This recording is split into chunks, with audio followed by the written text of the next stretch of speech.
দেহযজ্ঞর কথা তুই বলেছিস, গীতা আমি জানি না। দেহযজ্ঞ আমি করে নিয়েছি।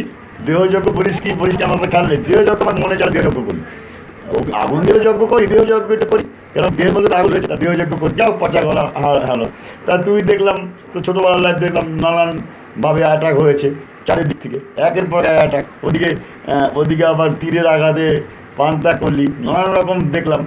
এগুলো থেকে ভাবি যে পৃথিবী সৃষ্টি হয়েছে ঠিকই, কিন্তু সৃষ্টিতে মানে 2 নম্বরে কিছু প্রভাব দেখা দিয়েছে। 2 নম্বরই পার্টিটা সৃষ্টি থেকে নিয়ে 2 নম্বরই করেছে, তাই ওদের বিনাশ করার জন্যই এত যুগ চলছে। সৃষ্টি স্থিতি বিনাশ শক্তিপতি সংস্থায় গুণাস্তা গুণময় নারায়ণ হচ্ছে। সৃষ্টি যে স্থিতি তাকে বিনাশ করতেই বলা হয়েছে, নতুন করে সৃষ্টি করে জরা মধু মৃত্যু ব্যাধিকে বিনাশ করে নতুন সৃষ্টি করে হে গিরিধারী, এইটাই বলা হয়েছে। ওইখানেও কাটিয়ে দিয়েছিল যে